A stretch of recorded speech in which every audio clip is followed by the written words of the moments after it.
bhaktya mama bijanati yavanyaschasmi tattvataha tato mam tattvato gyatva vishite tad anantaram. Translation and purport by Srila Prabhupada. Srila Prabhupada ki Jai. One can understand me as I am, as the Supreme Personality of Godhead, only by devotional service. And when one is in full consciousness of me by such devotion, he can enter into the kingdom of God. Purport. The Supreme Personality of Godhead Krishna and his plenary portions cannot be understood by mental speculation, nor by the non-devotees. If anyone wants to understand the Supreme Personality of Godhead, he has to take to pure devotional service under the guidance of a pure devotee. Otherwise, the truth of the Supreme Personality of Godhead will always be hidden. As already stated in Bhagavad Gita 7:25, Naham Prakashah Sarvasya. He is not revealed to everyone. No one can understand God simply by erudite scholarship or mental speculation. Only one who is actually engaged in Krishna consciousness and devotional service can understand what Krishna is. University degrees are not helpful.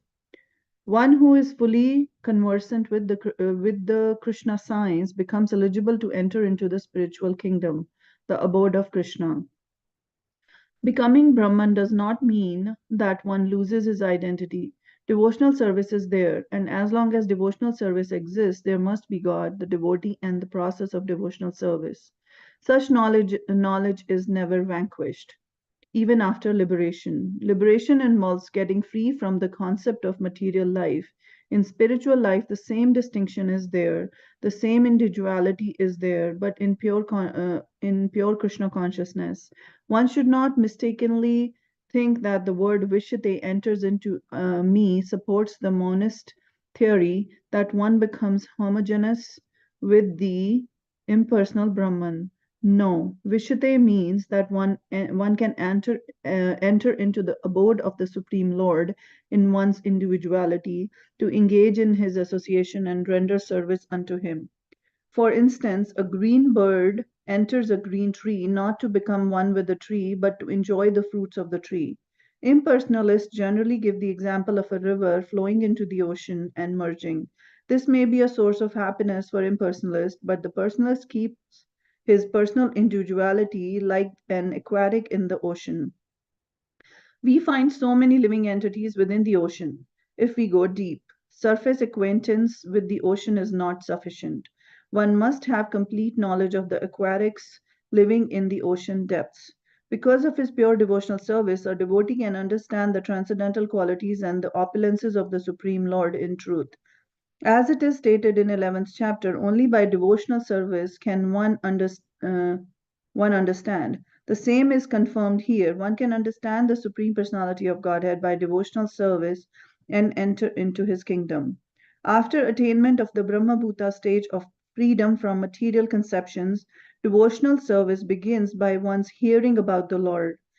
When one hears about the Supreme Lord, automatically the Brahmabhuta stage develops, and material contamination, greediness, and lust for sense enjoyment disappears. As lust and desires disappear from the heart of a devotee, he becomes more attached to the service of the Lord, and by such attachment, he becomes free from material contamination. In that state of life, he can understand the Supreme Lord. This is the statement of Srimad Bhagavatam also. After liberation, the process of bhakti or transcendental service continues. The Vedanta Sutra 4.1.12 confirms this. Aprayanat tatrapihi drishtam. This means that after liberation, the process of devotional service continues. In the Srimad Bhagavatam, real devotional liberation is defined as the reinstatement of the living entity in his own identity, his own constitutional position. The constitutional position is already explained. Every living entity is a part and parcel, fragmental portion of the Supreme Lord. Therefore, his constitutional position is to serve.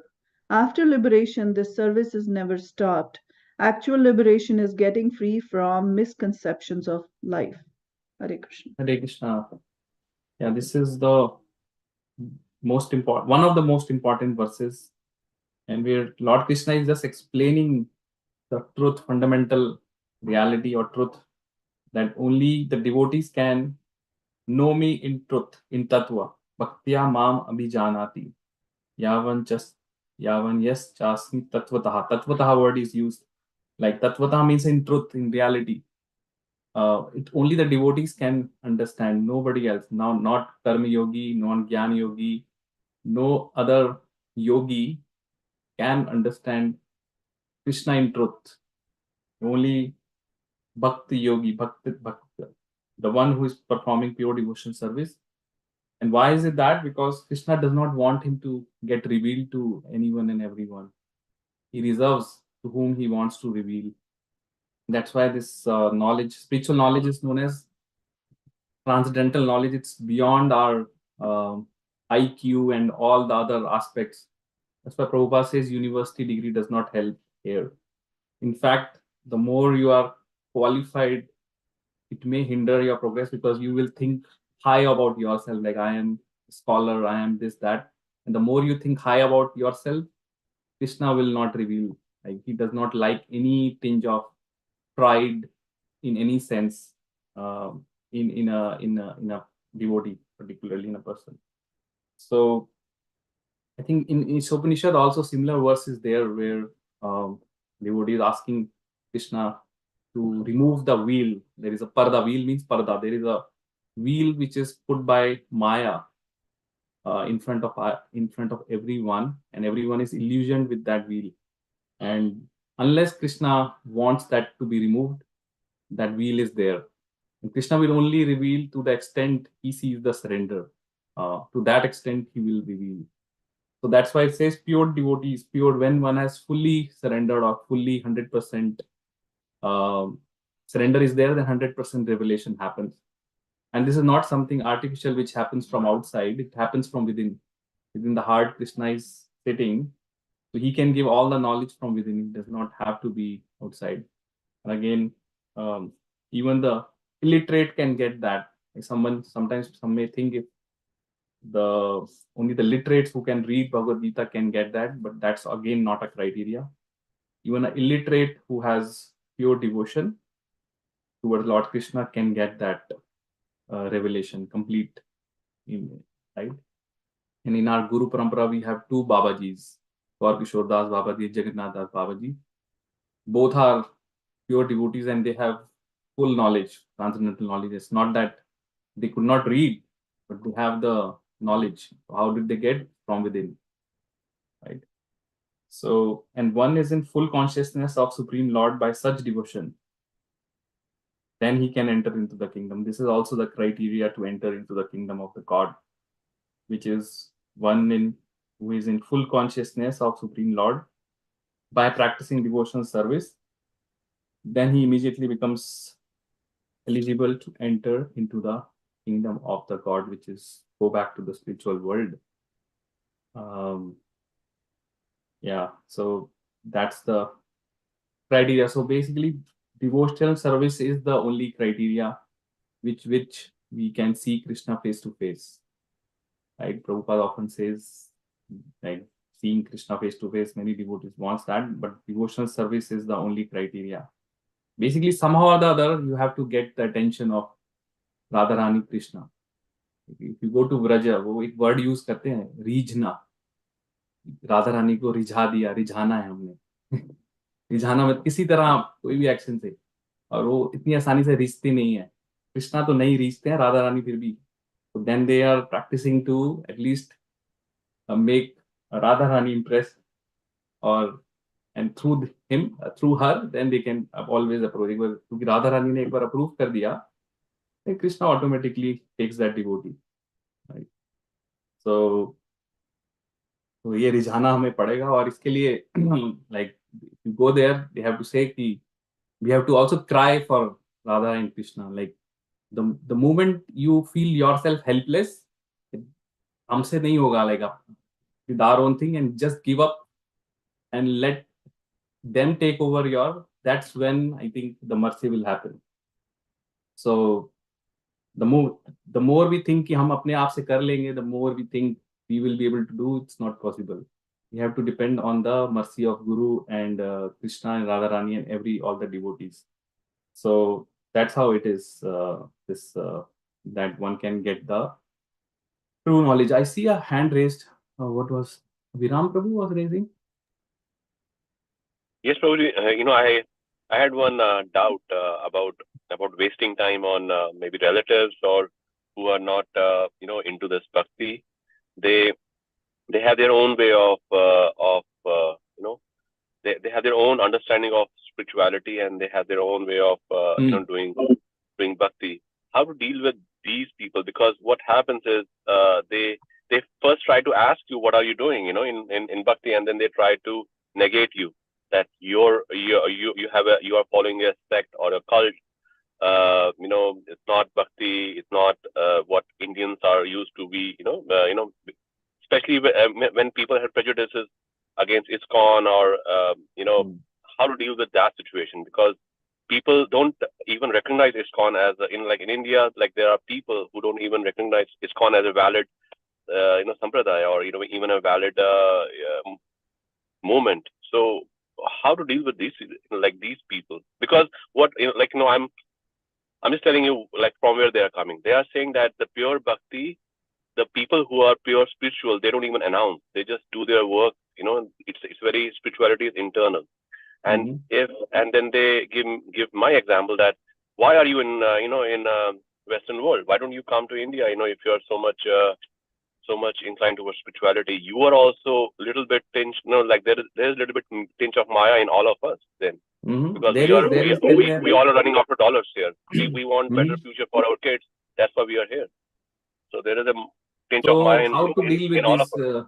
That's why Chaitanya Mahaprabhu says Vaishnavachar to stay away from this. And Prabhupada also says the more we indulge, unless we are situated in a firm platform where we can defeat these, if you want to argue, they will keep on arguing. They will not get convinced. These kind of people I have seen.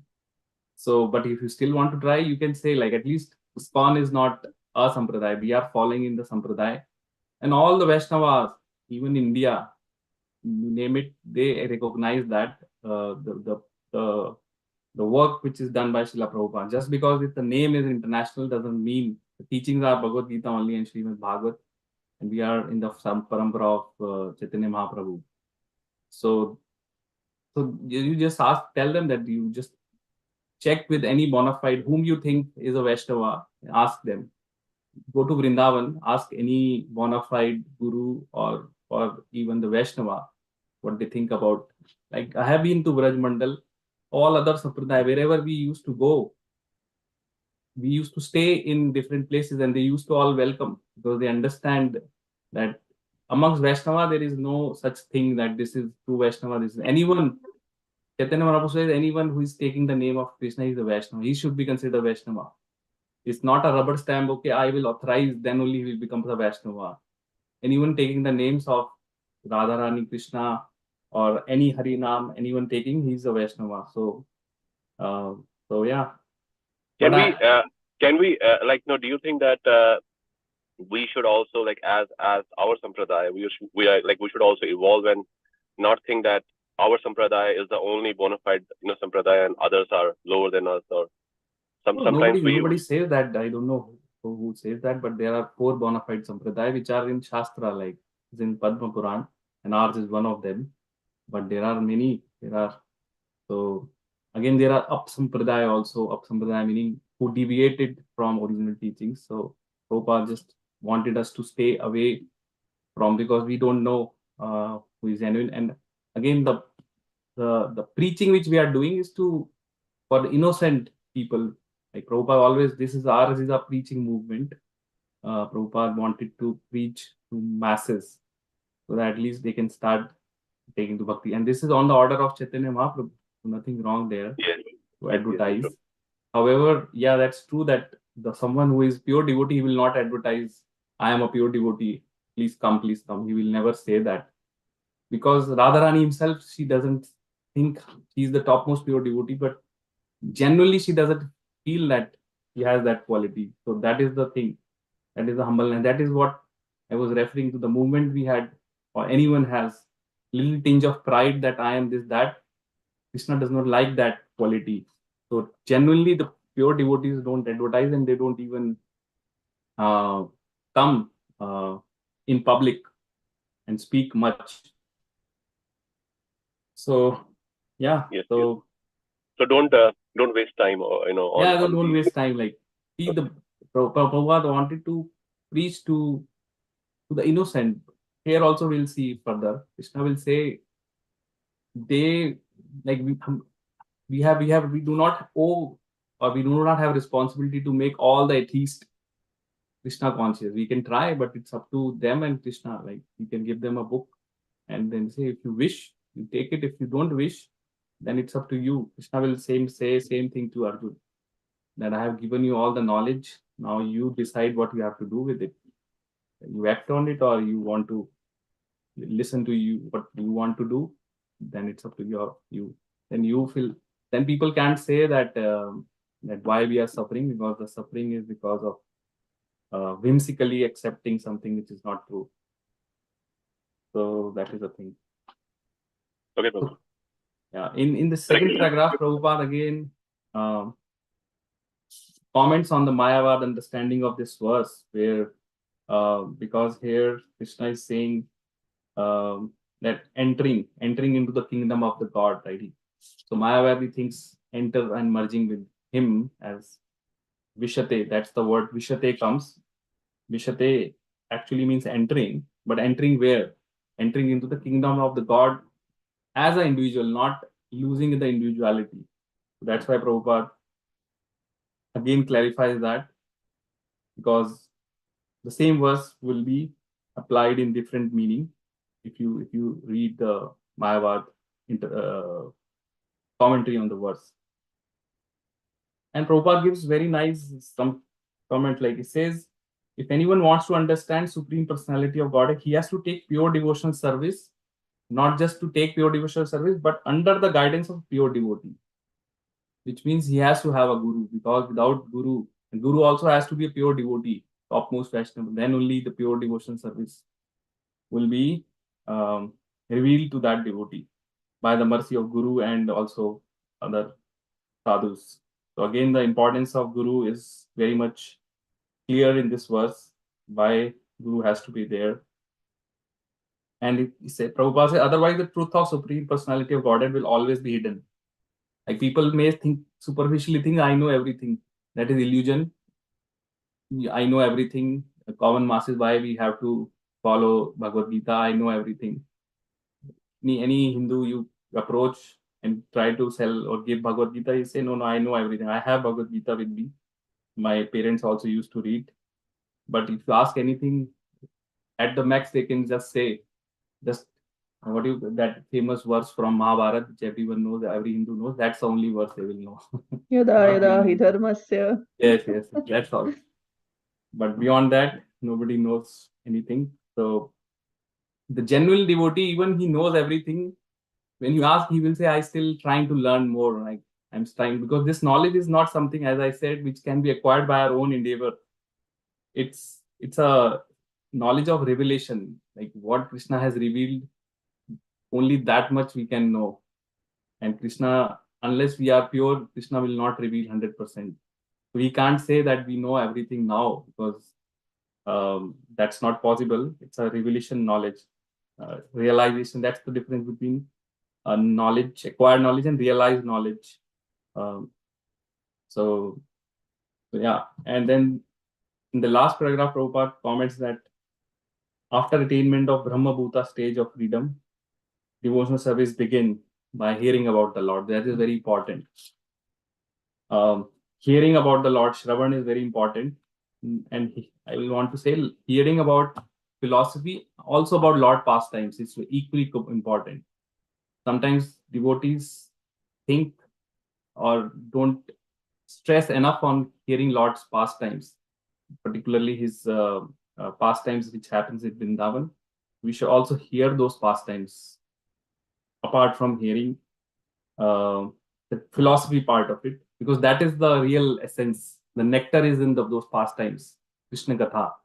The more we hear, the more our mind, our consciousness will get attracted to Krishna. And that's what will help us to attain to that remembrance stage, constant remembrance.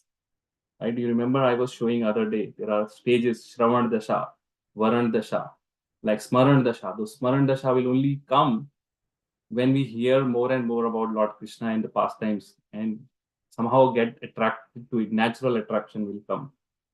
Right now we are hearing most of us like or devotees when because there is a class, but given a choice, if there is no class, we have to see do we want to hear or we want or where our natural inclination goes or does our natural inclination is still towards the worldly mind things, because that's what would be like we have to change that from worldly things to attachment towards Krishna Katha. So it's equally important. Like that's why Prabhupada, even before he could write whole Srimad Bhagavad, he wrote Krishna book as the first because he knew the importance of hearing Lord Krishna's pastimes. All the pastimes are there in Krishna book. But those who have read, we can go further. There are more. It is more books on Lord Krishna's pastimes, and so many others are also there. Okay. And then finally, it says last 4 or 5 lines that in Srimad Bhagavatam, real devotional liberation is defined as reinstatement. Also, it says that the process of bhakti does not end here. Even after one gets liberated, the process of bhakti continues. So when you are fully done here, like let's say achieve pure devotional service and eligible to go to the spiritual world, the process of bhakti eternally continues there in the spiritual world. And devotees get training before one goes to spiritual world and he's ready to be eligible. He takes one more birth in where the Lord Krishna's pastimes are happening in material universe, and he takes birth amongst from Gopi, one of the Gopi, and be part of the pastime which is happening, eternal pastimes in some universe it may be happening. So he will take birth there and get natural training, and then go to the spiritual world along with Krishna winds It's up like your pastimes final there. training before you go there, right? Before you go, yes. Final. Final. You don't want to make any mistakes after you get there. Yeah, because in this material body, yeah. we may not achieve the full extent of love. Not possible. So that is possible in the spiritual body, and one gets a final birth, and then he goes there. It's like the washing machine. It's the final rinse cycle. It's a final rinse before you go. Before you clean. Go, yeah, you get purified. And final clean purification. Everything. And someone was asking me where it's mentioned, so I was researching, and I found it's Prabhupada wrote it in one of the in Krishna book itself. Prabhupada wrote this in one of the chapters, and further in Acharya's commentary somewhere it's mentioned. It's not mentioned in Bhagavad Gita and Srimad Bhagavatam, but it's mentioned that one takes the one final birth if he's done or he's becoming pure, fully pure in the Bombay, Vrindavan, wherever Krishna is enacting pastimes, and then goes to the spiritual world. Yeah. Okay. So, and then obviously eternally when he goes there, he serves under the whatever his what you call the spiritual identity may be, like under one of the 5 primary rasas he serves. Yeah, that's how this devotional service cultivates. Okay, let's go next. 56. Prabhuji, may I read, Prabhu? Yes. Text 56 by His Divine Grace Srila Prabhupada, Srila Prabhupada Ki Jai. Sarva karmani api sada kurvano mad vyapashrayaha mad prasadad avapnoti shashvatam padam avyayam. Translation. Though engaged in all kinds of activities, my pure devotee, under my protection, reaches the eternal and imperishable abode by my grace. Purport. The word mad vyapasrayaha means under the protection of the Supreme Lord. To be free from material contamination, a pure devotee acts under the direction of the Supreme Lord or his representative, the spiritual master. There is no time limitation for a pure devotee. He is always 24 hours a day, 100% engaged in activities under the direction of the Supreme Lord. To a devotee who is thus engaged in Krishna consciousness, the Lord is very, very kind. In spite of all difficulties, he is eventually placed in the transcendental abode or Krishna Loka. He is guaranteed entrance there. There is no doubt about it. In that supreme abode, there is no change. Everything is eternal, imperishable, and full of knowledge. Srila Prabhupada ki jai. So here Krishna is giving the guarantee that he personally protects the devotees. That's why he says, though engage in all kinds of activity, like externally devotee may seem to be engaging in all kinds of activity, like Grihastha has to work but internally is what matters, like internally what's going on inside our heart. Because externally, sometimes people portray, like what I mean to say, in the assembly of devotees, people will put on their best behavior, right? Best of the best behavior, because you are in assembly. But what you do when you are alone, what your feelings are, that's what matters. Because that's true yourself. You are true yourself. You cannot fool Krishna. So Krishna protects the devotees. And Krishna says in chapter 9 that even if there are some we call minor problems or defects, I consider that as a devotee, a sadhu, because those minor problems or defects are coming from previous conditioning, and very soon they will go away. Right? So Krishna is giving that surety that under my protection, my devotee will reach the eternal and imperishable abode by my grace. By Krishna's grace, one can reach the spiritual kingdom, spiritual world, Golok Vrindavan. So Prabhupada writes to a devotee, Krishna is so kind, very, very kind, that in spite of all difficulties, he will eventually get placed in the Krishna Loka. It's just a matter of time. The devotee just needs to continue with full faith, full enthusiasm, continue practicing devotional service. So this verse is like, if anyone feels like loses the hope or feels that is too much, then this is verse will give solace. Like, yeah, Krishna is giving that surety that there is a guaranteed entrance there. There is no doubt about it. And in that supreme abode, Krishna said there is no change. Once someone goes there, eternally one remains there. It's imperishable, full of knowledge. And because Lord's protection is there completely, and there is no contamination of material kind of contamination there. So there is no impact of Maya Devi there, that one may get trapped in Maya or become greedy. All these shades which we had here are all spiritual there. Like enviousness, it's a spiritual enviousness. Greed is greed, spiritual greed, like greed to do more service, like that. Everything is spiritual there. There is no material thing there, right? So that's why when one goes there, he does not have to come back. There's no chance, not even a 0.0001% that people will have to come back or they will envy or do something. Only reason they can come here is when Krishna wants there to come, and then they go back once Krishna finishes pastimes, right? So that's the only reason.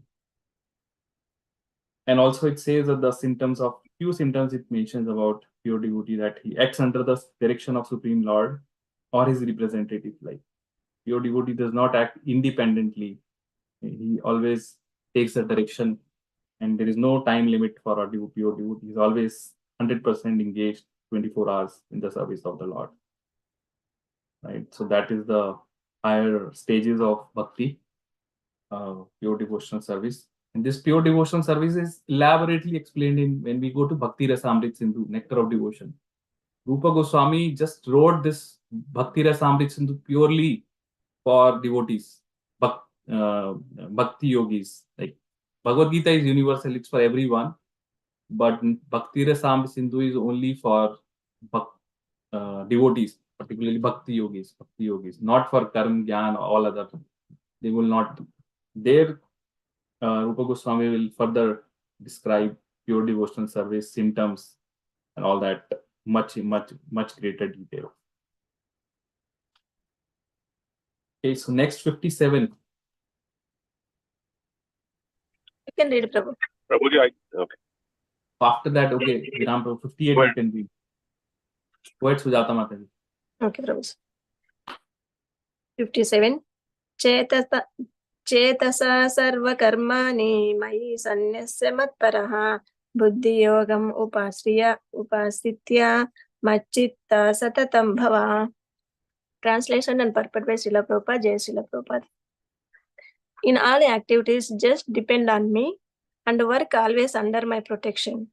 In such devotional service, be fully conscious of me. Purport. When one acts in Krishna consciousness, he does not act as the master of the world, just like a servant. One should act fully under the direction of the Supreme Lord.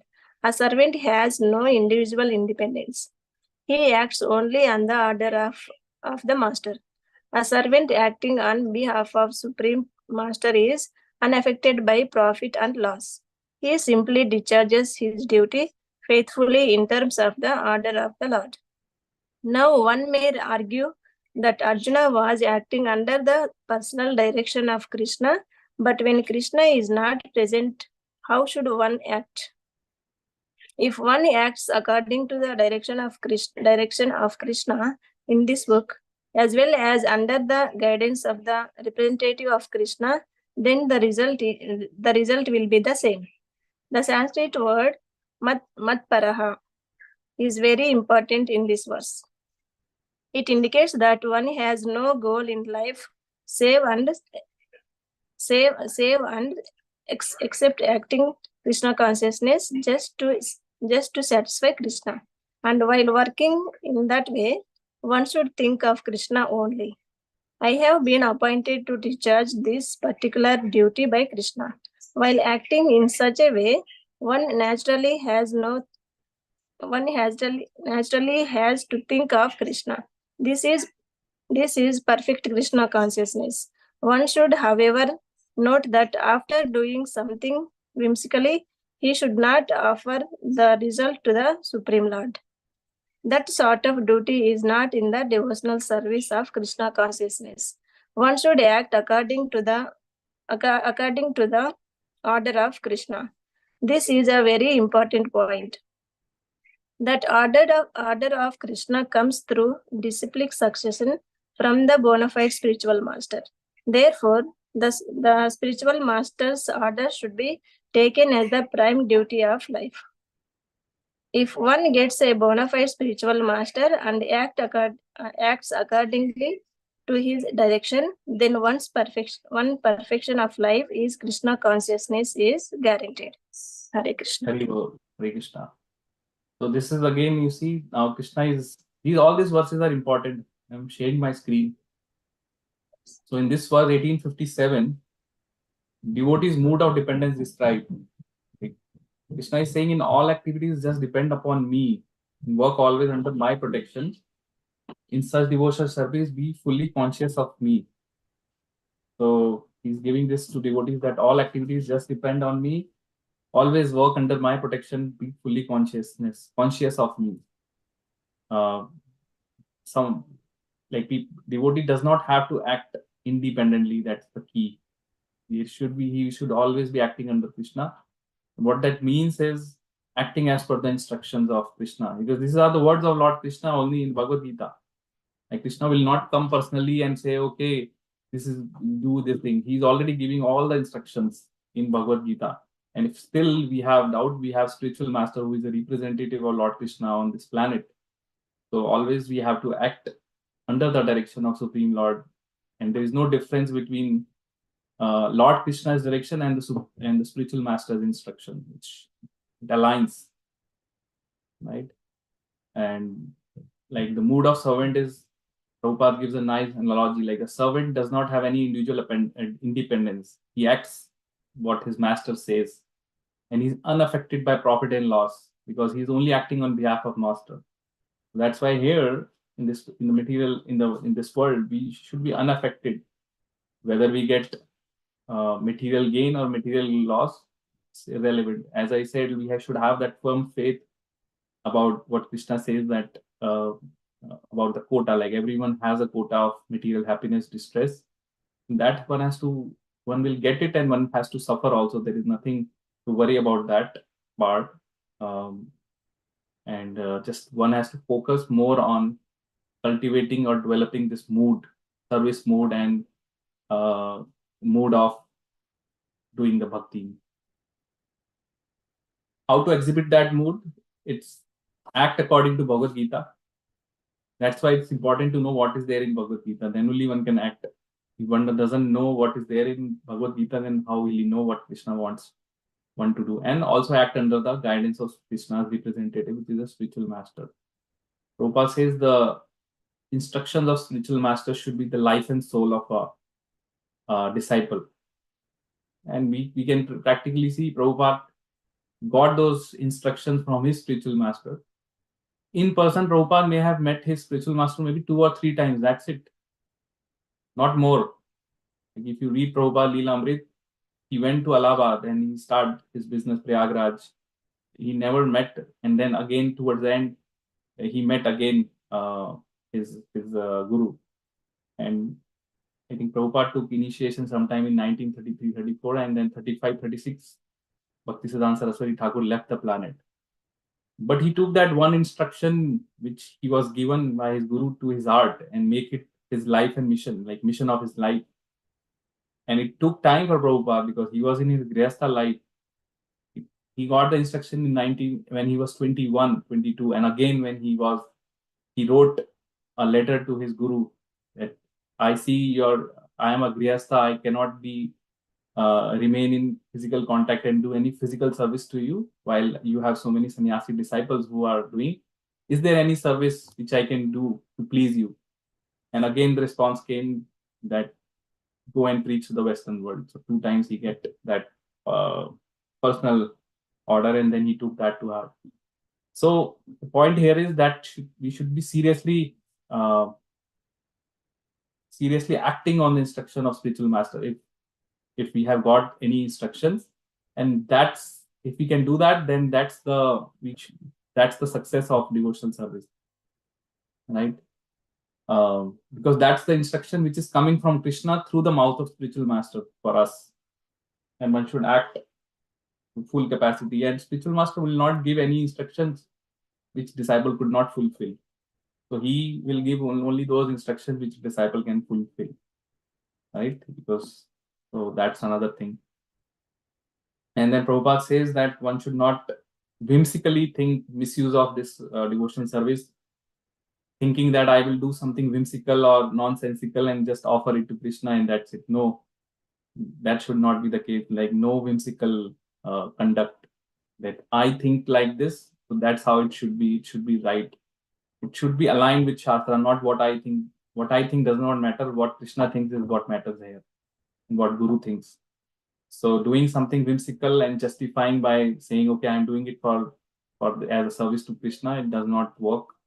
That's a misuse of this concept of devotional service. So act only according to order to Krishna, which comes through disciplic succession. That is a prime duty. Because sometimes in devotional life, we do see devotees try to invent something new. Okay, let's try to do something new, which was not authorized by Prabhupada, or Prabhupada never did it. Right? Then you are trying to just, in order to attract some extra people, you try to invent, but that dilutes the philosophy. We should not whimsically ask people. For example, I'll give you an example. Prabhupada never encouraged to do any of physical yoga, like the yoga asanas or all that. Prabhupada never emphasized. People can do it for their own health benefit, but not in the temple setup or any of that. I have never seen. But now all of a sudden, sometimes people think devotees who have not, that to attract more people, let's be more inclusive or whatever you can call. To attract those people, let's start doing, let's say tomorrow in the temple yoga, like 1 hour yoga. But that's whimsical acting, because you are acting just by your own thought, which has not been approved by Srila Prabhupada and nowhere. So that's like no, right? But person may think by doing that, we may attract all those people who are interested in that Ashtanga Yoga kind of system. But that's not the what Prabhupada told. And that's not also the medicine for this age. Ashtanga Yoga, we cannot achieve supreme perfection. That's one example. So similarly, there are other examples. This is like a whimsical acting on your own, thinking that something may, something which I think is right or may think will work.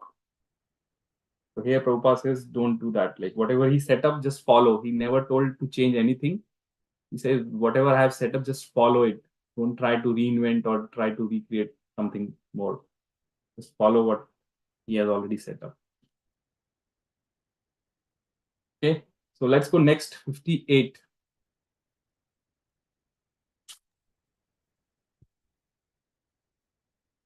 Abhiram Prabhu, yes.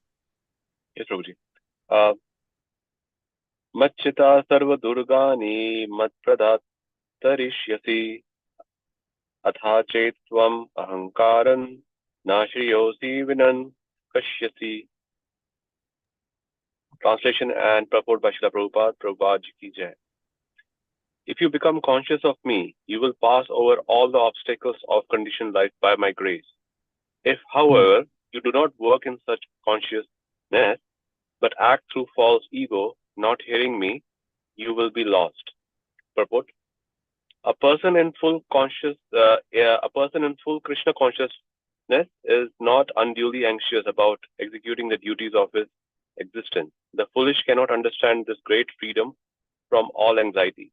For one who acts in Krishna consciousness, Lord Krishna becomes the most intimate friend.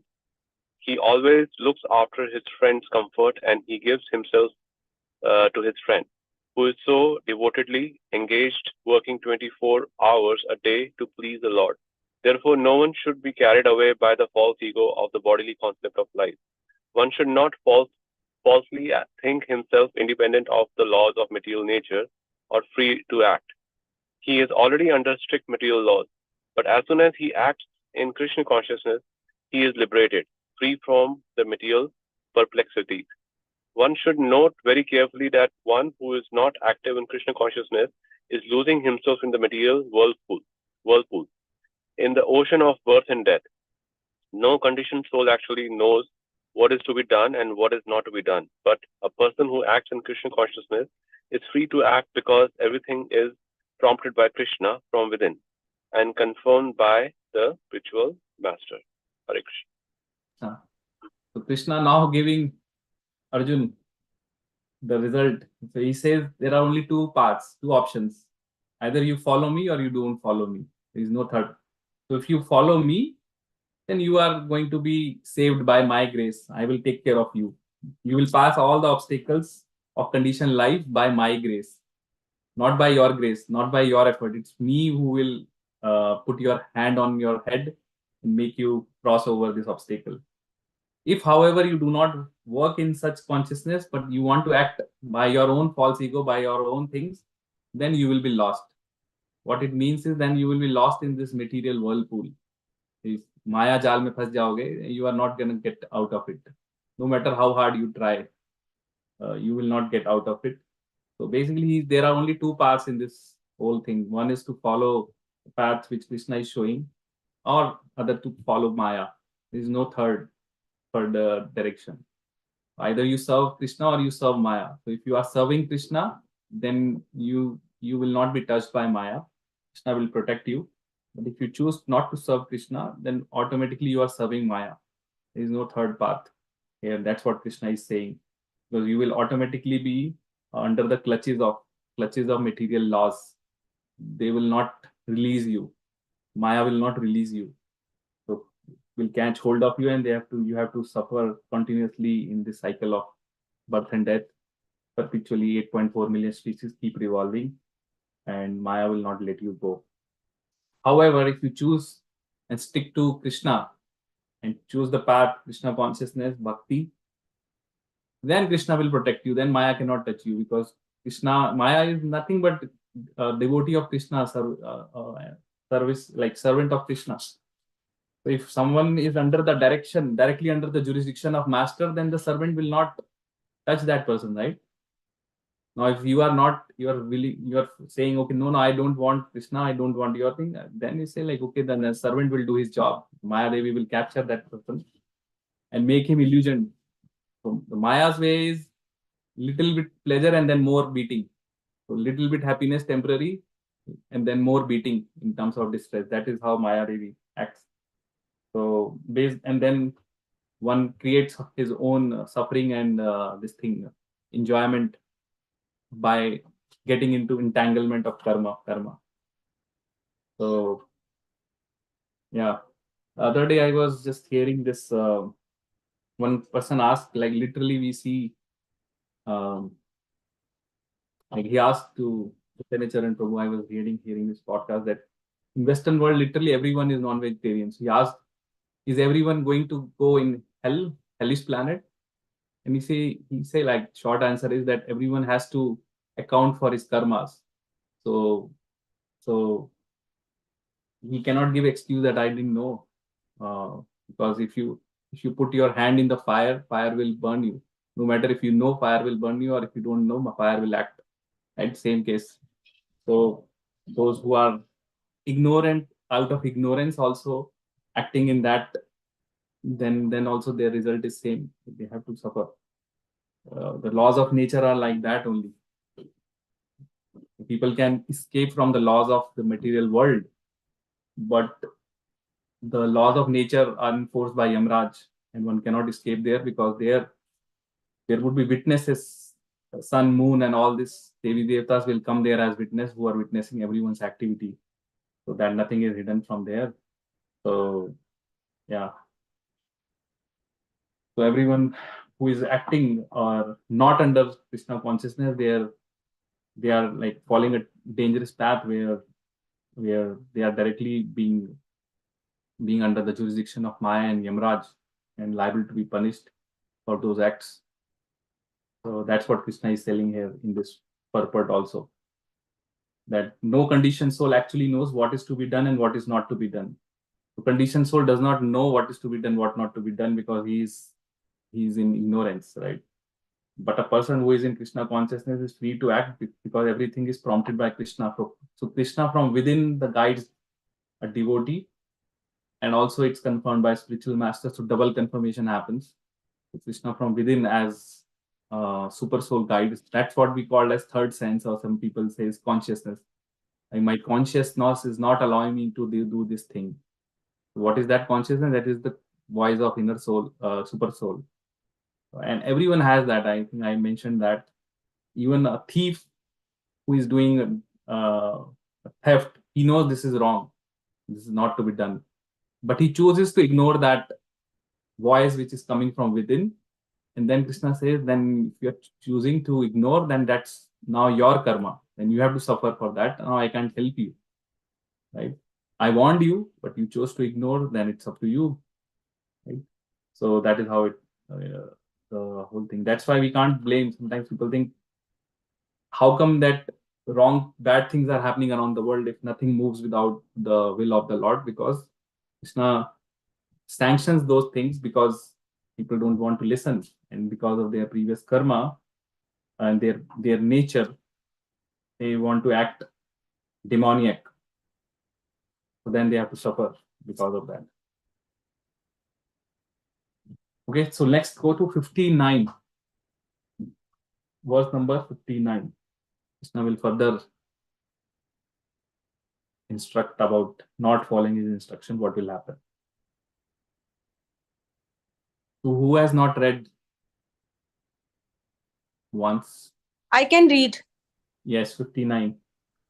Yad ahankaram astriya nayotsa iti manyase mithya se vyaste prakriti tvam niyoksyati. Translation. If you do not act according to my direction and do not fight, then you will be falsely directed. By your nature, you will have to be engaged in warfare. Purport by Srila Prabhupada, Jai Srila Prabhupada. Arjuna was a military man and born of the nature of the Kshatriya. Therefore, his natural duty was to fight. But due to false ego, he was fearing that by killing his teacher, grandfather, and friends, he would be incur sinful reactions.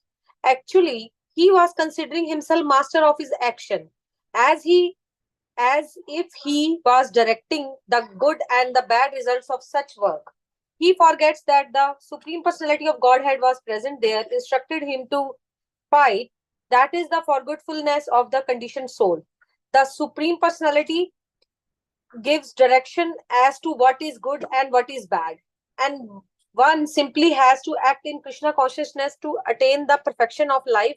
No one can ascertain his destiny as the Supreme Lord can. Therefore, the best course is to take direction from the Supreme Lord and act. No one should neglect the order of the Supreme Personality of Godhead or the order of the spiritual master, who is the representative of God.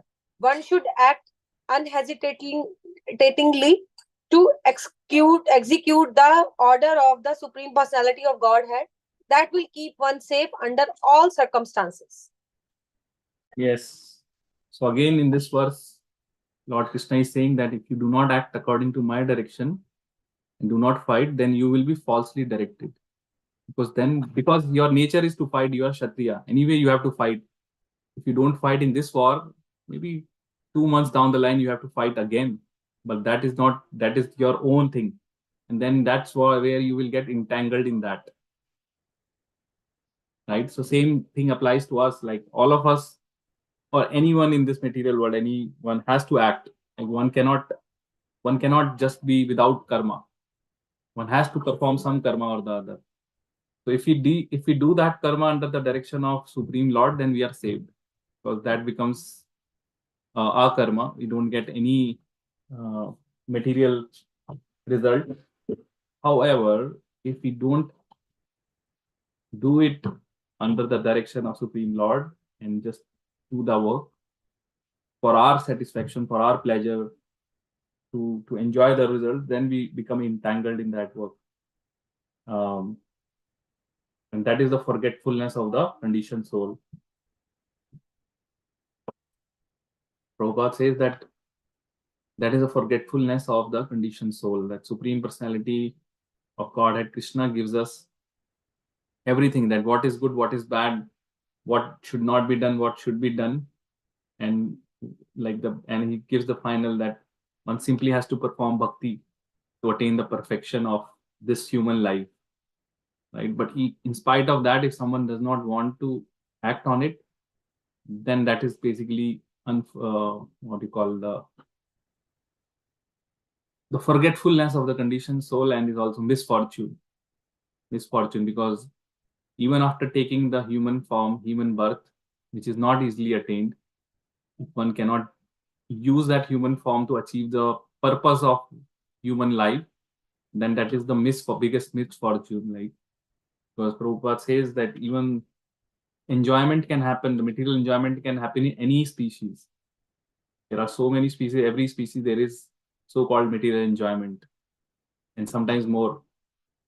But the realization of absolute truth can happen only in the human species. So that is the benediction. That is the purpose of human life. Yes. Prabhuji, sometimes Mayavadis, quote this, who are not that much spiritually inclined, but they are somewhat. They quote this, that Karam Yoga is the only thing. Now, if you form your Karam Yoga, then you will attain the salvation. And then they give example of Arjuna there, that Arjuna's task was as a warrior was to kill the enemy. So that was what he was supposed to do. So that's what people say, that why to engage in bhakti, and just cater to your family, just cater to your society, just do good deeds, and just that, that's it. Why you are doing additional, devoting your time for bhakti? How to? So their knowledge is half cooked, like half knowledge only. Like it's true, Krishna, Arjun killed, but he killed as a service to Lord Krishna because Krishna asked him to do that. So now Krishna in this first final verse is asking us to perform devotion service. He's not talking anything about karma here. He's saying karma, but do as under my direction, like do your karma, but under my direction, like as what I am expecting you to do and offer all your results to me. So karma yoga, like when one does, the moment karma yoga can become bhakti yoga is done for the pleasure of Krishna. Otherwise, if you just do karma yoga can be nishkam karma yoga, like do good to the society, don't look for anything, just do good, be good. That is a goodness factor. But Yes. there is nothing, no relation to Krishna in that, right? We are just acting on a platform of goodness, which is basically you will get a pious credit. You get punya, and punya again binds one to the material world, because to get the benefits of those punya, you have to come back to material world to enjoy. That's the point which they are missing in their argument, because Krishna very clearly in chapter 4 talks about three karmas: karma, vikarma, akarma. 99% people don't understand those three aspects. Akarma, they don't. They only think about punya karma and pap karma. That's why they say, okay, do good. You will only get good. It's true, you will get good, but you remain in material world. You are not gonna get liberated by just doing good. The moment you connect good with Krishna somehow, then that becomes our karma, and that's what bhakti is, like to have some relationship with Krishna. Like why we are doing this is to please Krishna, not to please me or to please to the society or please XYZ person. I'm doing this act to please Lord Krishna. And how I know it is pleasing to Krishna? Because it's pleasing to my spiritual master. So obviously it will please to Krishna because spiritual master is the representative of Krishna. That thing.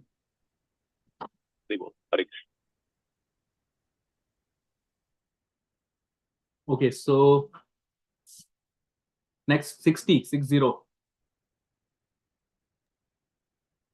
I can read through. Yes.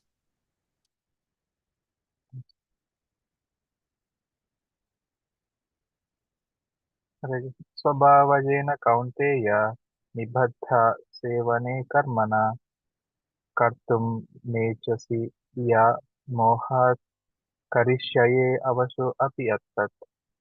Translation: Under illusion, you are now declining to act according to my direction, but compelled by the work born of your own nature, you will act all the same. O son of Kundi, purport by Srila Prabhupada. If one refuses to act under the direction of Supreme Lord, then he is compelled to act by the mode in which he is situated. Everyone is under the spell of a particular combination of modes of nature and is acting in that way, but anyone who voluntarily engages himself under the direction of the Supreme Lord becomes glorious. Yes. So very clearly Krishna is telling to Arjun that it's because of your illusion that you are declining to act as per my direction. So you see Krishna very cleverly through the medium of Arjun giving all this instruction to humans here. Like he's saying under illusion, if anyone is not listening to me, he's under illusion, and declining to act, he's under illusion. And then what happens, because Krishna already talks about three modes of material nature and how everyone is under those three modes. Based on his nature, then he will act under one of those three modes and become entangled perpetually.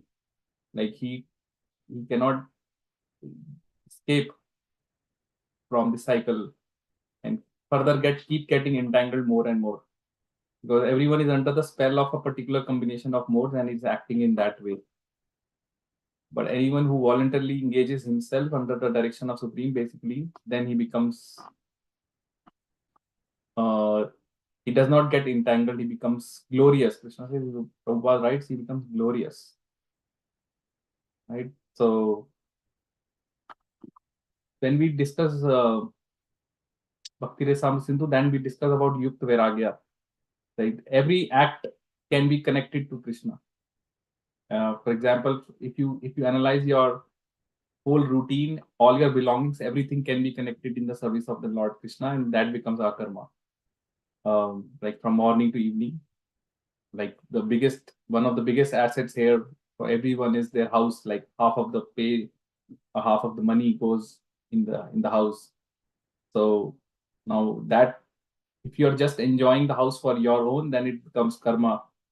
Like you are getting entangled. But again, like if you're paying or doing that with the consciousness of pleasing the Lord Krishna, which is basically having your house, having a temple in the house, performing programs in the house, inviting devotees, offering them prasad, inviting saintly people.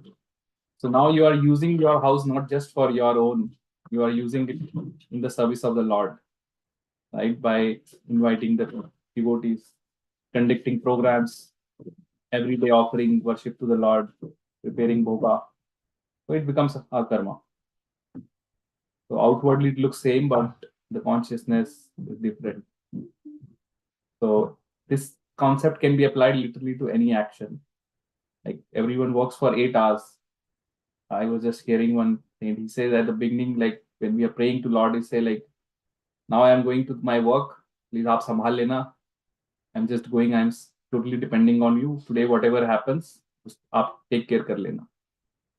With that consciousness, we go for 8 hours and then comes back and again prays. Okay, aaj, thank you so much. Sab kuch theek hua. Jo bhi hua. Like I just offer everything to you. With that consciousness, if you do, then 8 hours, and then within 8 hours, just remember few times, chant Hare Krishna or remember him or read his Leela or at least remembrance. Not even you have to say anything. In your mind, you can remember some of the Leela which comes to your mind. That's it. That's done. Ho gaya. Prabhuji, to that point, I just wanted to add, I do a similar thing where I heard this from Amarendra Prabhu, where he said that anytime that you're leaving the house, you just say to you just say to Krishna, listen, Krishnaji, I'm entering Agasura's mouth for the next 8 hours, so please protect me while I'm gone. So I tell that to the kids because they watch the Krishna Leela, so they know who Agasura is, and every day before they go to school, they do that one prayer that they're entering Agasura's mouth, so please protect me while I'm gone and I come back. It's just a very nice thing. Yes. So yeah, the same. So this is how the 8 hours of work can become Krishna consciousness, become bhakti. With that consciousness, if one do, yet you are depending on Lord to protect you at your workplace, anywhere you go, and you are doing your work as a duty, not getting too attached to it, because you have a duty. You have to. You are a grihastha, so you have to earn. So you are doing that, and a part of it uses that in the service of the Lord for temple and all that. So then that becomes bhakti. Bhakti is not something that every time, like 24 hours, you have to ring the bell and in front of altar doing aarti and all that. No, that is not bhakti. Bhakti is the state of consciousness. Like, and then while you are at work, that is also bhakti. It's just the consciousness which matters. That's why Krishna gave this. Krishna could have given this knowledge to sannyasi also, right? But he purposefully gave it to Arjun because he is grihastha to give this message. Otherwise, if you had given to sannyasi, तो लोग बोलते कि ये तो सन्यासी के लिए है, हमारे लिए नहीं है. So he purposefully gave it to Arjun, who was a grihastha and had like he had everything, like he had children, grandchildren, wives, everything, like he's a grihastha. And he told you, just do what you are doing, but do it to please me. Otherwise, you will be doing same thing, but now you are compelled by your own nature and you will be compelled to act under the laws of material nature if you don't listen to me. That's what he's saying in this verse. Anyway, you will do. I know, because that is your nature. You have to fight. That if you do. Someone who does not have that consciousness of being renounced, he should not take to brahmacharya or sannyasi. Because if you are brahmachari and still thinking how I can earn money or if I can do some odd job to do, then you are outwardly brahmachari. You are neither here, neither there, right? You are not able to fulfill brahmachari, neither you are in full grihastha, so you are hanging in between. So become grihastha, earn money or earn whatever you want, get that, but do it in the service of the Lord. Engage. That's better situation. Okay, let's go to the next 161. Ishvara. This is also important one to memorize also. Ishvara Sarva Bhutana. I can read. Oh, Ishvara wait. Someone who has not read, maybe Sita Sevika Mataji or Vrindavan Leela, if you are. Hare Krishna Prabhuji, today I'm cooking, so I can't Okay. read today. Okay, then I go can ahead. read. You can Okay. read? Okay, yeah. Yes. Ishvara, 61. Yes. Oh, hello, William. Ishvaraha sarvabhutanam triteshe arjuna tishtati brahmanya sarvabhutani yanta ruddhani mayaya. Translation: the Supreme Lord is situated in everyone's heart, O Arjuna, and is directing the wanderings of all living entities, who are seated as on a machine made of the material energy. Purport: Arjuna was not the supreme knower, and his decision to fight or not to fight was confined to his limited discretion. Lord Krishna instructed that the individual is not all in all. The Supreme Personality of Godhead, or He Himself, Krishna, as a localized supersoul, sits in the heart, directing the living being. After changing bodies, the living entities forget his past deeds, but the supersoul, as a knower of the past, present, and future, remains the witness of all his activities. Therefore, all the activities of living entities are directed by this supersoul. The living entity gets what he deserves and is carried on by the material body, which is created in the material energy under the direction of the supersoul.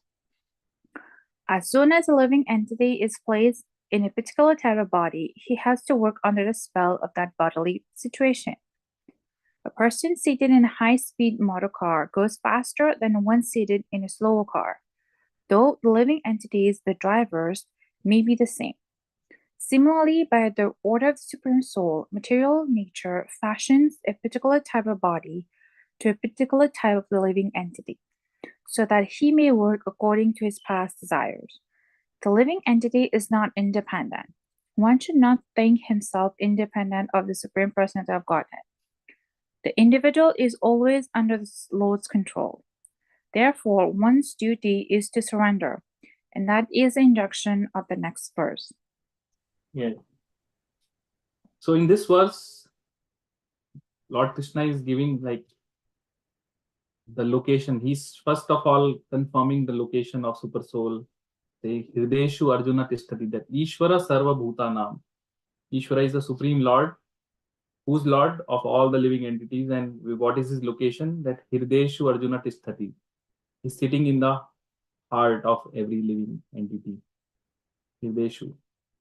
So, and our soul is also in the heart, and Super Soul is also in the heart, right?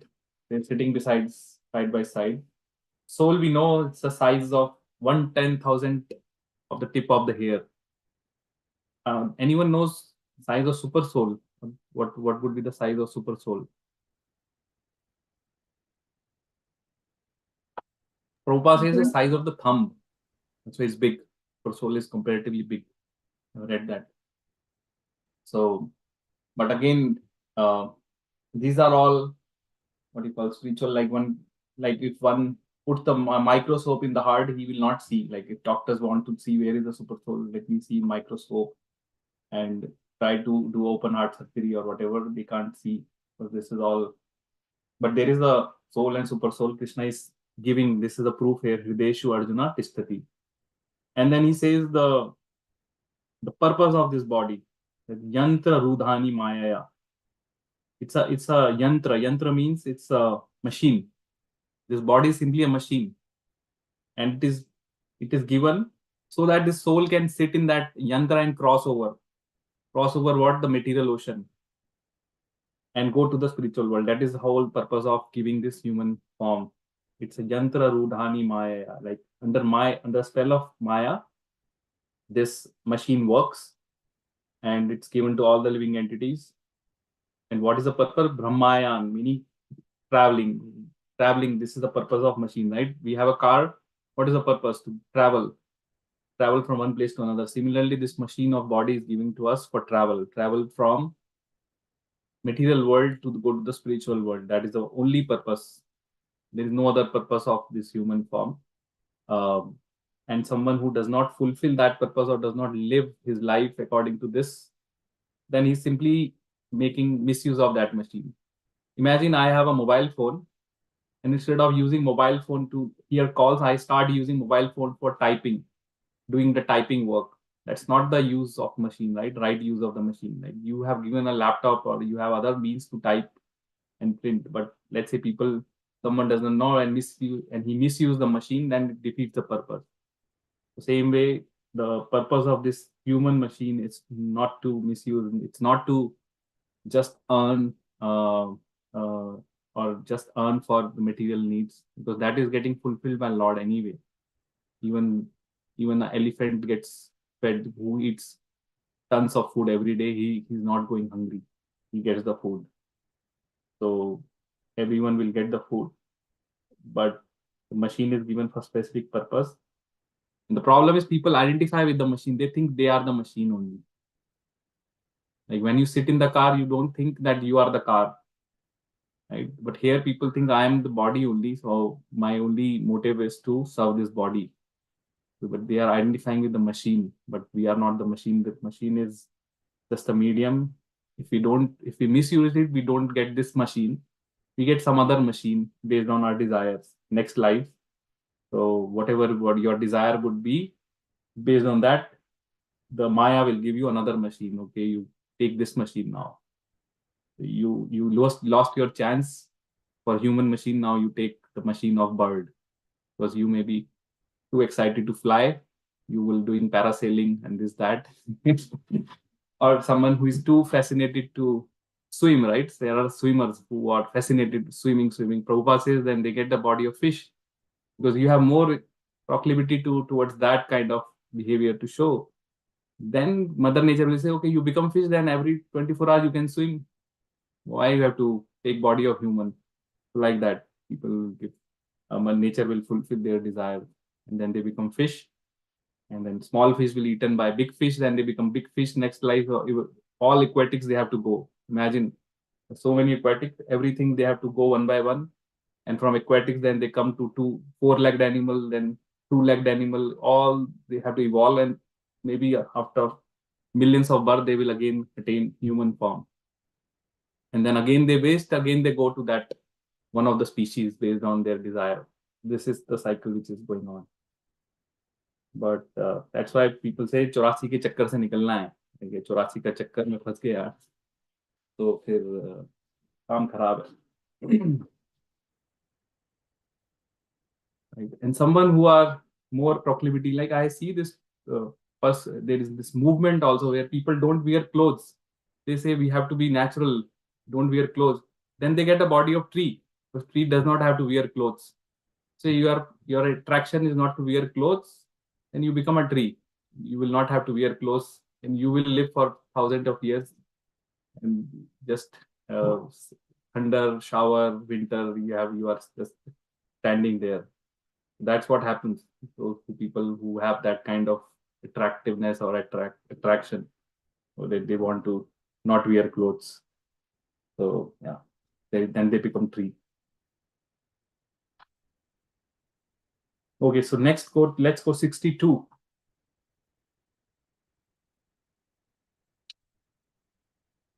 Who wants to read? I can read, Prabhu, if no one else. Yes, go ahead. तमेव शरणं गच्छ सर्वभावेन भारत तत्प्रसादात् परां शान्तिं स्थानं प्राप्स्यसि शाश्वतम्. Translation and purport by Srila Prabhupada. Srila Prabhupada ki jai. O sign of Bharata, surrender unto him utterly. By his grace you will attain transcendental peace and the supreme and eternal abode. Purport. A living entity should therefore surrender unto the Supreme Personality of Godhead, who is situated in everyone's heart, and that will relieve him from all kinds of miseries of his material existence. By such surrender, not only will one be released from all miseries in his life, but at the end he will reach the Supreme God. The transcendental world is described in the Vedic literature Rig Veda 122:20 as Tad Vishno Paramam Padam. Since all creation is the kingdom of God, everything material is actually spiritual, but Paramam Padam specifically refers to the eternal abode, which is called the spiritual sky or Vaikuntha. In the 15th chapter of Bhagavad Gita, it is stated, Sarvasya Chaham Hridhi Sanivishtaha. The Lord is seated in everyone's heart, so this recommendation that one should surrender unto the super soul sitting within means that one should surrender unto the Supreme Personality of Godhead, Krishna. Krishna has already been accepted by Arjuna as the Supreme. He was accepted in the 10th chapter as Param Brahma Param Dham. Arjuna has accepted Krishna as the Supreme Personality of Godhead and the supreme abode of all living entities, not only because of his personal experience, but also because of the evidence of great authorities like Narada, Asita, Devala, and Vyasa. Hare Krishna. One question here, like here Krishna is saying that surrender unto him utterly. By his grace, you will attain transcendental peace and supreme. Why did Krishna didn't say that surrender to me? Why is he saying surrender to him?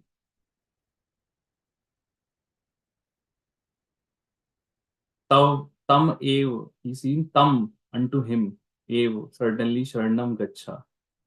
He's not saying surrender to me, he's saying surrender to him. I think one time Abhiram Nimai Prabhu asked me the same question. You remember that why Krishna is talking about in other like him or you. And in previous verse also he's saying Supreme Lord is situated in everyone's heart. He didn't say Ishvara Sarva Bhutanam. Right? He didn't say I am sitting in everyone's heart. Ishvara Sarva Bhutanam. So my answer is these instructions are for those who do not believe. Like these are universal instructions. These are still applicable, like even for Mayavad or anyone like not Bhakti Yogi. They will consider, because those who are considered Brahman to be all in all, they will consider surrender to Brahman. Those who are considering yogis also, they will relate to this.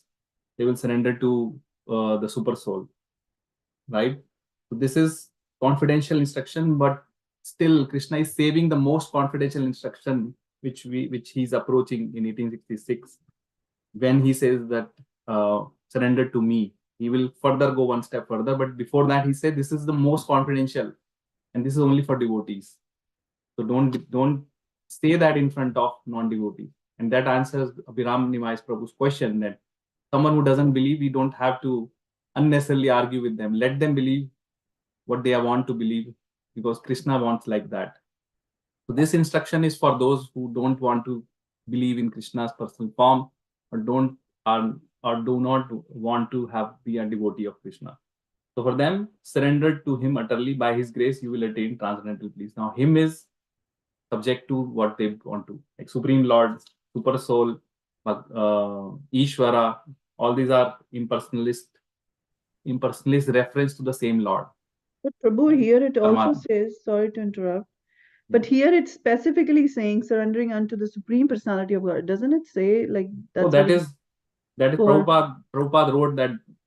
Okay, that's Prabhupada's translation. Prabhupada always writes the commentary, personal commentary, and he makes it more bhakti. Okay.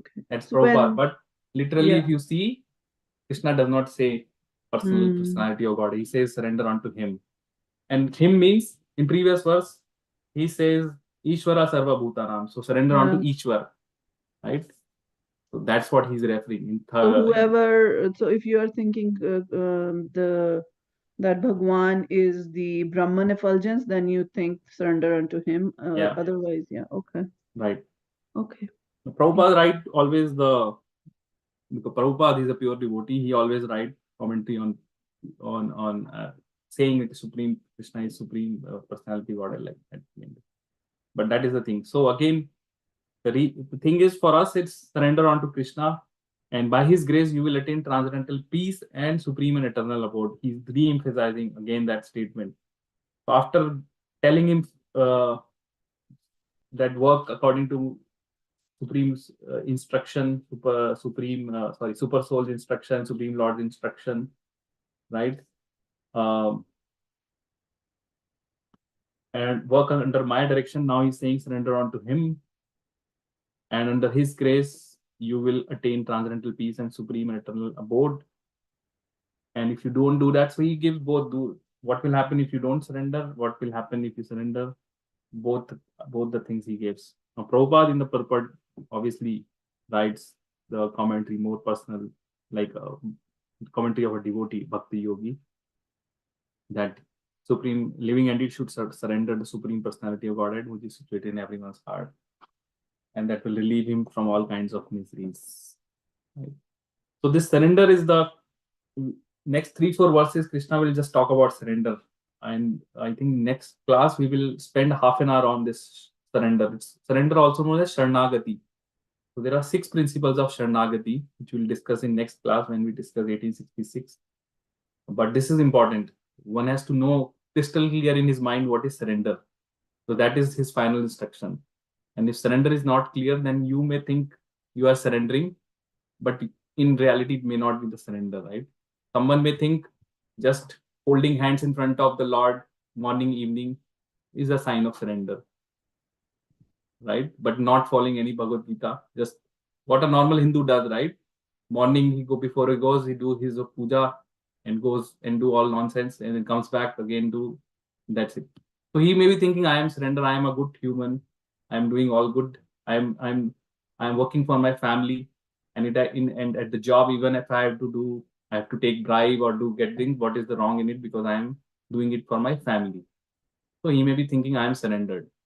But is it really surrender? So surrender has to understand, we have to understand what that surrender is, which Krishna is telling here. What is that surrender? Okay. So let's go 63. I can read probably if nobody's. Yes, go ahead. Text number 63. Iti te gnanam akhyatam guhyataram maya vimrishitad asheshena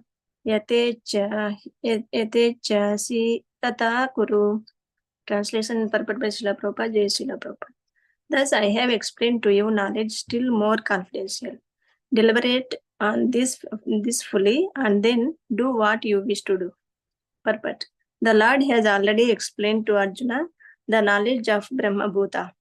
One who is in the Brahma Bhuta condition is joyful. He never laments, nor does he desire anything. That is due to confidential knowledge. Krishna also disclosed knowledge of the super soul. This is also Brahman knowledge of Brahman, but it is superior. Here the words yatechasi tata kuru. As you like, you may act, indicate that God does not interfere with the little independence of the living entity. In Bhagavad Gita, the Lord has explained in all respects how one can elevate his living condition. The best advice imparted to Arjuna is to surrender unto the supreme soul seated within his heart. By right discrimination, one should agree to act according to the order of the super soul. That will help one become situated constantly in Krishna consciousness, the highest perfection stage of human life. Arjuna is being directly ordered by the personality of Godhead to fight. Surrender to the supreme personality of Godhead is in the best interest of the living entities. It is not for the interest of the supreme. Before surrendering, one is free to deliberate on this subject as far as the intelligence goes. That is the best way to accept the instruction of the Supreme Personality of Godhead. Such instruction comes also through the spiritual master, the bona fide representative of Krishna. Hare Krishna. Hare Krishna. So this is the verse where I was telling that Krishna is giving the option to Arjuna that Now I have explained to you the most confidential of all knowledge. This 1861, 62, the surrender part is the most confidential knowledge.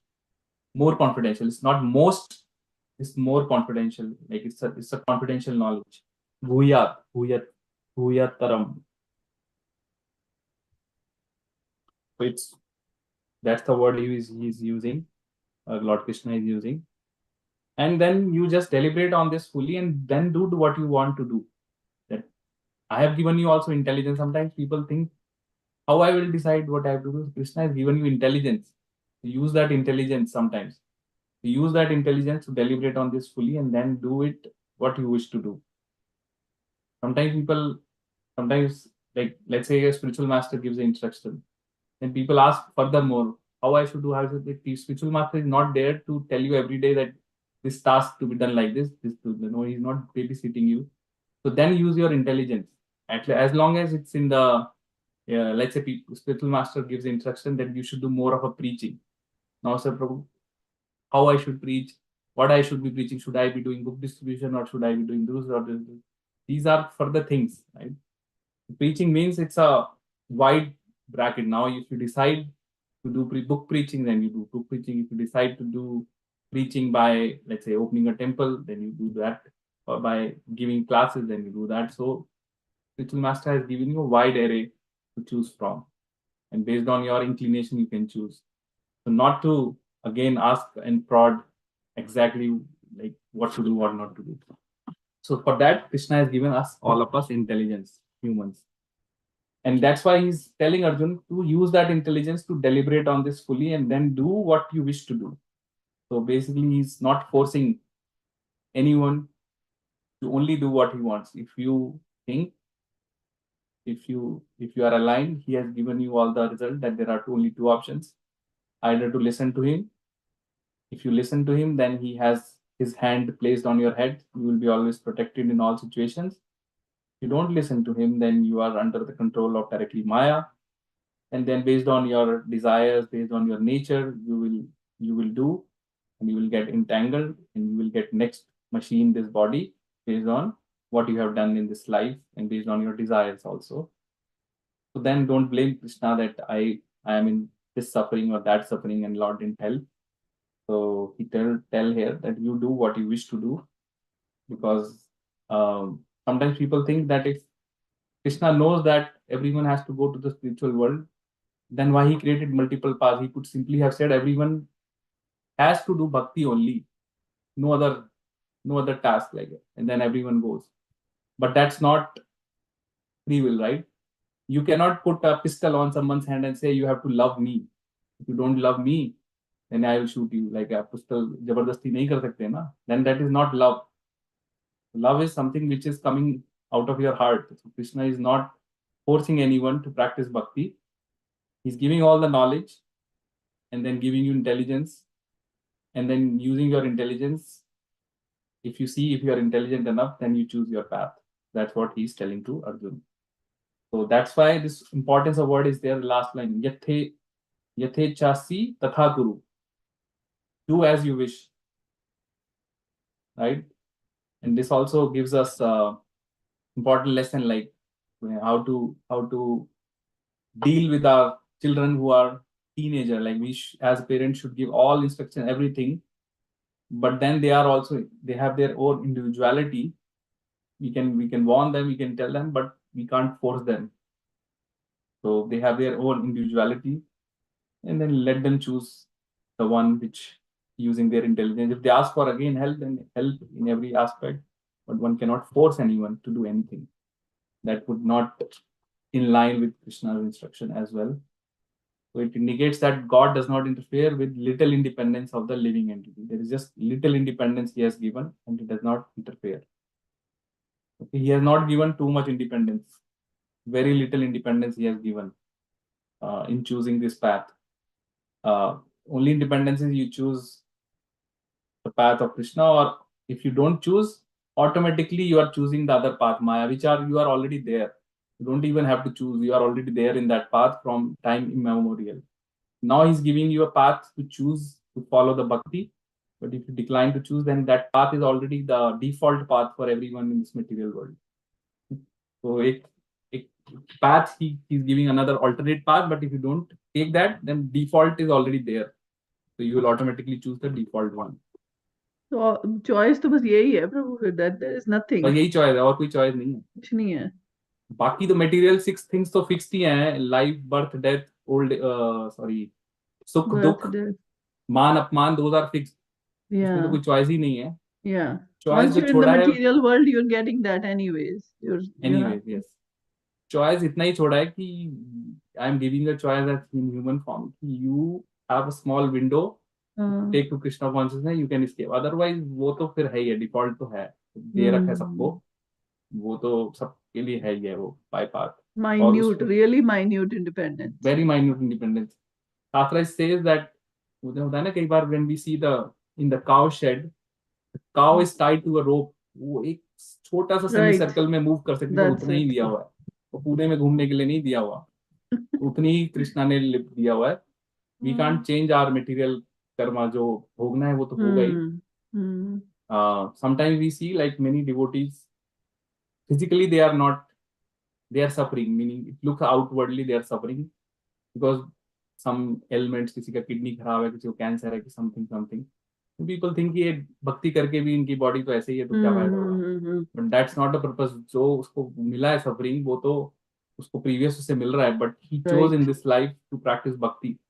जो आगे की suffering तो बंद हो जाए जिससे, right. That is the material. तो वो तो उसको मिला है प्रीवियस बेस्ड ऑन हिज प्रारब्ध. But there are people who argue that वो आगे किसने देखा. आगे तो भगवान ने तो बोल रहे हैं कि that's the problem. People argue that a lot. Like who knows what's in future? So how can you? उनके लिए ये होता है कि when you are child, you will get this innocent argument. आगे किसने देखा, तो फिर पढ़ाई मत करो, फिर आगे किसने देखा. But you know कि you have to become and becomes you will turn up at 25 and 26, and if you don't have a job, then you will be, nobody will be entertaining you in the society, plus no living. And then let's say आगे किसने देखा, तो फिर old age के लिए भी लोग कुछ नहीं करते. Why they're saving for old age. Correct. So this is all practical aspect. तो आगे तो देखा है, वो तो है इसमें. अब that is why Krishna confirm reincarnation. और भागवतम में पास्ट टाइम भी है. जड़ भरत का पास्ट टाइम है, 3 बर्थ हो गए उसके. he was in good situation. So all this past time were written in Bhagavatam to prove कि reincarnation है, और based on his choice उसको वैसा ही बॉडी मिल के एक बार हिरण बन गया, फिर जड़ भरत बना. और जब जड़ भरत बना तो he realized कि अभी मैं अपना मुंह ही नहीं खोलूंगा, like किसी को कुछ नहीं बोलूंगा अभी. इस बार तो मेरे को इंटैंगल नहीं होना है, कोई गलती नहीं करना है, राइट. क्योंकि he reached to the stage of भाव as a Bharat.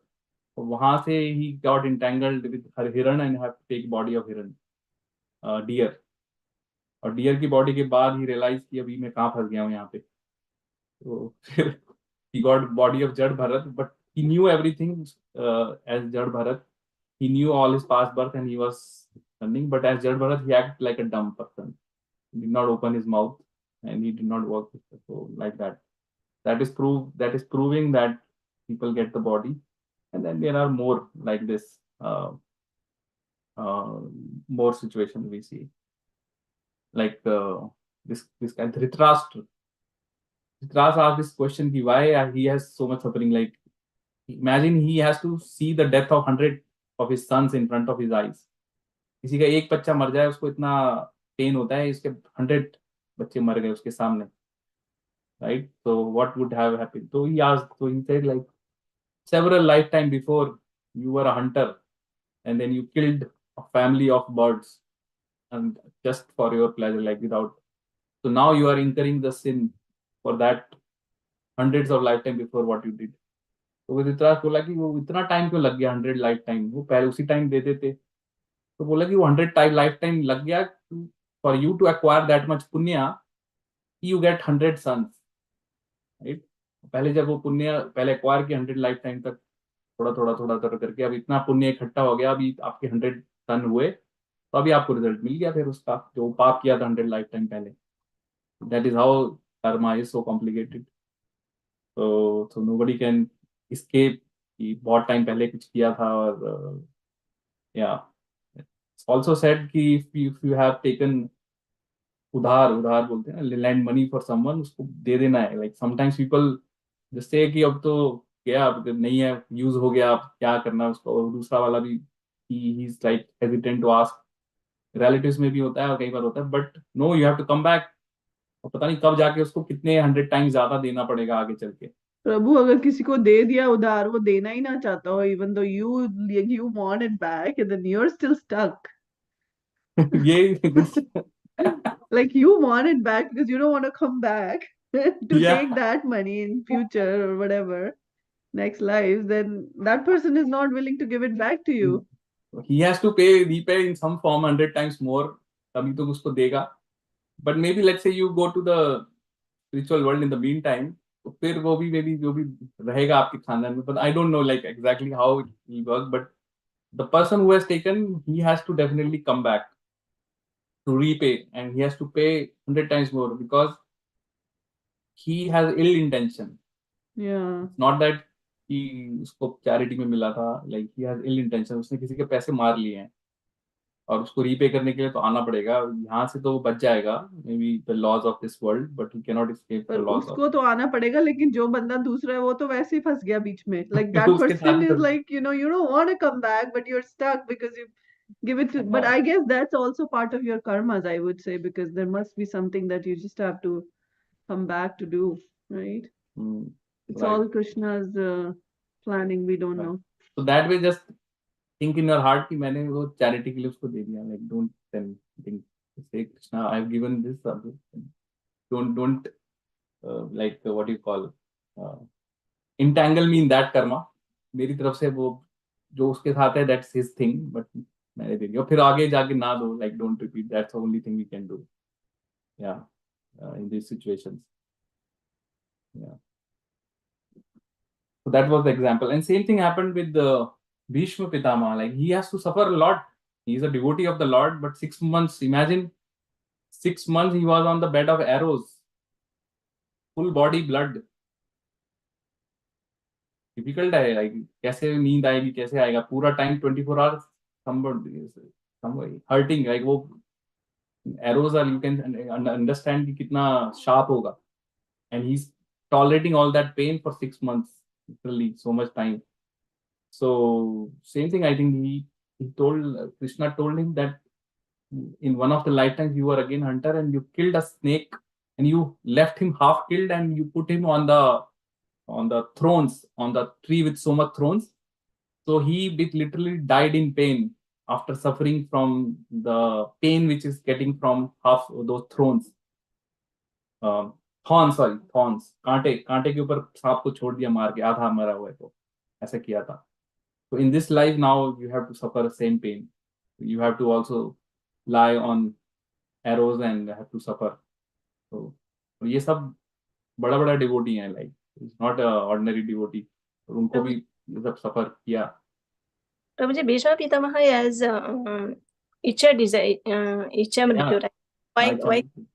Why can't he die? Like why he Because left? he could have left his thing earlier also, did not have to suffer, but he also gave this what you call to his father the word that he will only leave when he sees this Hastinapur is in the safe hand. Like he will always protect Hastinapur till his last breath, right?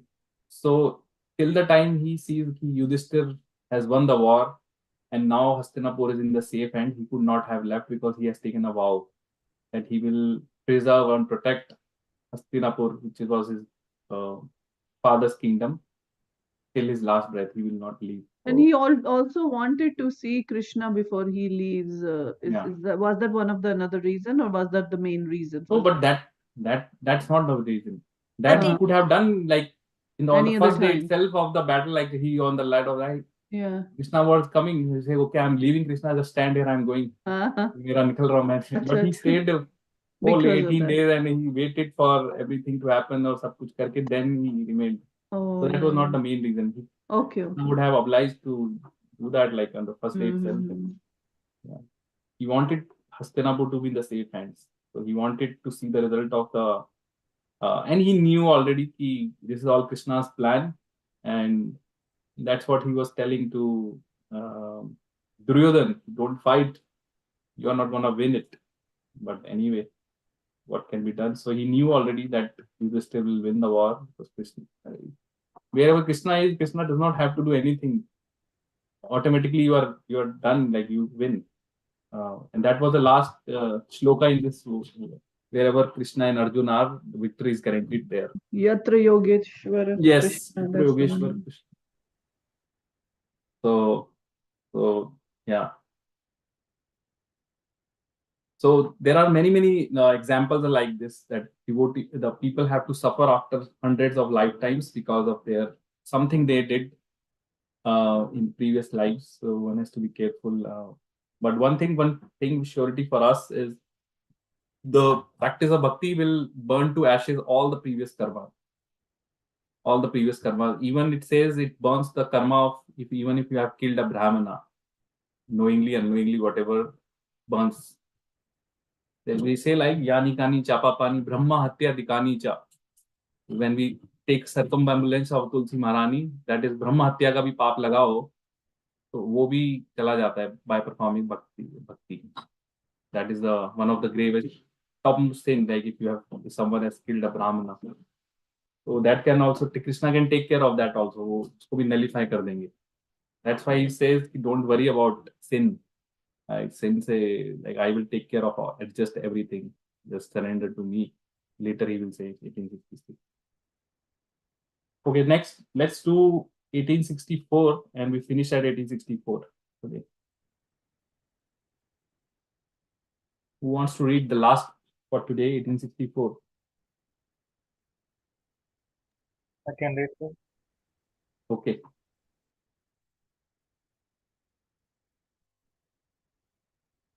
सर्वगुह्यतमं भूय शृणु मे परमं वच इष्टो अस्ति मे धृतं पीति ततो वाक्ष्यामि ते इदम्. Translation: Because you are my dear friend, I am speaking to you my supreme instruction, the most confidential knowledge of all. Hear this from me, for it is for your benefit. Purpose. The Lord has given Arjuna knowledge that is confidential knowledge of Brahman and still more confidential knowledge of the super soul within everyone's heart. And now he is giving the most confidential part of knowledge. Just surrender unto the Supreme Personality of Godhead. At the end of the 9th chapter, he has said, Manmana, just always think of me. The same instruction is repeated here to stress the essence of the teachings of Bhagavad Gita. This essence is not understood by a common man, but by one who is actually very dear to Krishna, a true devotee of Krishna. This is the most important instruction in all Vedic literature. What Krishna is saying in this connection is the most essential part of knowledge, and it should be carried out not only by Arjuna, but by all living entities. Yes. So now Krishna is telling that now I will speak to you the most confidential part. And why I am speaking to you? Because you are my very dear friend. So basically the qualification for one to hear this most confidential part, which is 65 and 66, is one should not be envious of Krishna. And that's why it says not to discuss these verses amongst non-devotees or who have no faith in Krishna or who are envious of Krishna. Right? Hear from me, for it is for your own benefit. So Krishna will give now the final, most confidential instruction or knowledge, and which is 65, which is a repetition of 934, Manmana Bhavman Bhakto. But difference between 934 and this verse is the last two lines. In 934, he says to Arjun that what's expected out of you, like as you do that. Now here is 930. When we'll discuss 1865, Krishna will say that what I will do for you now. So the things are changed. Like here, 934, he was explaining to Arjun that what you should do, as like you. Now here he will say what I will do if you follow my instructions. Okay, so this verse 65 comes twice in the Bhagavad Gita, and that's why it is the most important instruction, also the verse to memorize, Manmana Bhakto, and 1866 also to memorize, Sardharvan Prityaga. Prabhupada has quoted these verses more than 800 times, the 1866 in his lectures. Right. And if you see the Man Mana Mad Bhakto verse, the emphasis is on the remembrance again. Think of me. So remembrance, Smaran is the important part here. Smaran Muktva Kalebram. Even at the time of that, Krishna talks about Smaran. So Smaran. So as a devotee, what I feel like in our we are not emphasizing enough on Smaran. Like Shravan and Kirtan is important, but Smaran is equally important. We have to practice Smaran also in our life. Smaran on Krishna's pastimes. Like everyone is focusing on chanting. Yes, chanting has to be done, but at least 15 minutes Smaran also, or 10 minutes Smaran. Like in your mind, just sit and remember any of the pastimes or anything. Let's say today we discuss all this Bhagavad Gita, all the verse. In your mind, just revise that. That is called Smaran, Krishna's instruction. So his instructions, his pastimes, his form, everything is absolute. Anything connect to Krishna, if we can Smaran, it's absolute, meaning it's the same thing, same as remembering Krishna. So if easily we can remember one of his pastimes, like that's why in my morning classes, we are now, once I came back to Vraj, I understood the importance of discussing Krishna's pastimes also. So we introduced in my Bhagavad Gita class for newcomers, the pastimes also. Today we discussed the pastimes which happened at Ter Kadam. Because it's important to also relish those pastimes and remember, put it into our Smaran. Because Smaran is the emphasis here in all the instructions. Chanting is there, but chanting is there for us to reach to that Smaran stage. We correctly can't skip and go to the Smaran, but that practice has to happen now, at least for during our whole 24 hours, 10 minutes of Smaran also, I would say, introduce. And it could be any time, like you're sitting, having our own time, 5-10 minutes of Smaran is what is required, because in later stages, this Smaran will become more constant. That is the stage. And then there is something called Mansik Puja. Like you can offer whole puja using just in your mind, but was a practice se hoga, like later. And that is what is more important, because practice makes a man perfect. So same thing. So we'll discuss more on this Man Mana Bhav Bhakto verse next time. But these two verses, 65, 66, all the devotees should know remember these two verses for sure by heart, and should know the meaning of these verses also. That without even preparation, one should be ready to explain to this verses if someone asks these two verses. It's like that. That is the gist of whole Bhagavad Gita, and most confidential instruction. Prabhupada wrote the whole